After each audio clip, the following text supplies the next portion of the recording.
We have live pictures now from the Vatican. Catholics all over the world praying for former Pope Benedict XVI. During Wednesday's general audience, current Pope Francis asked Catholics to pray for Benedict, who he said is very ill. Kate Walsh, live in Providence right now with a look at the former Pope's long life and legacy. Kate.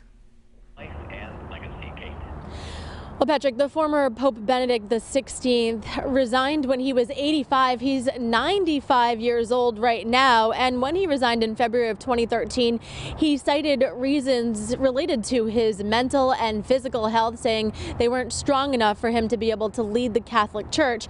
And that was 10 years ago. Since then, the man born as Joseph Ratzinger has lived in a retirement area at a home inside the Vatican walls. He became the first pope in nearly 600 years to resign, leading to the election of Pope Francis. But the popes are both different in their interpretation of Catholic doctrine, with many saying Benedict was much more conservative than Francis is now. 12 News spoke with parishioners and priests about Benedict's legacy and what his eventual passing would mean for the Church.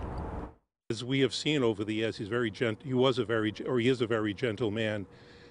You know, the concern right now is he was a traditionalist and allowed conservative churches to function, and so it's a little bit of an uneasy feeling as to what direction the church is going to take once he passes.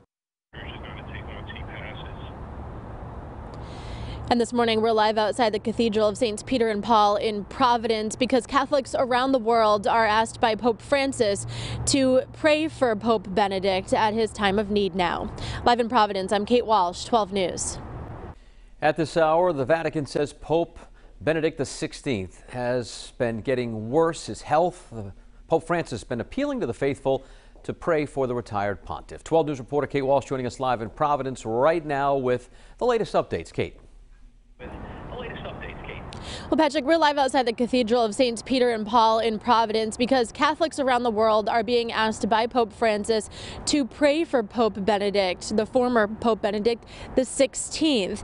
And, his health has been declining in recent years. In fact, it was in 2013 that he decided to resign from the position, citing his health, saying that he wasn't well enough mentally and physically to lead the Catholic Church. And that was back in 2013. Almost 10 years ago. The Vatican said Benedict suffered a sudden worsening in health, but also that his condition was being closely watched and under control. He's 95 years old. Benedict was Pope from 2005 to 2013. And you may remember in 2008, in April of that year, he visited New York City. Well, 12 News spoke with Father Joseph Escobar of Our Lady of the Rosary Church here in Providence, who got to concelebrate the Mass at St. Patrick's Cathedral with Benedict, a moment he's going to cherish forever. St. John Paul II was a tough act to follow. He was a very charismatic man, and Pope Benedict, being German, was a little more reserved. But I think he really flourished in the role as Pope, that he wanted to set the Church on the right course, very concerned about the Church in Europe and renewing its vigor, which is why he chose the name Benedict. Now, since his resignation in 2013, Benedict has stayed in the Vatican, living at a former monastery that was renovated for him to live there with his secretary as well as some medical aides. And we were told that Pope Francis, after his general audience yesterday, went and visited Benedict at that residence. Live in Providence, I'm Kate Walsh, 12 News.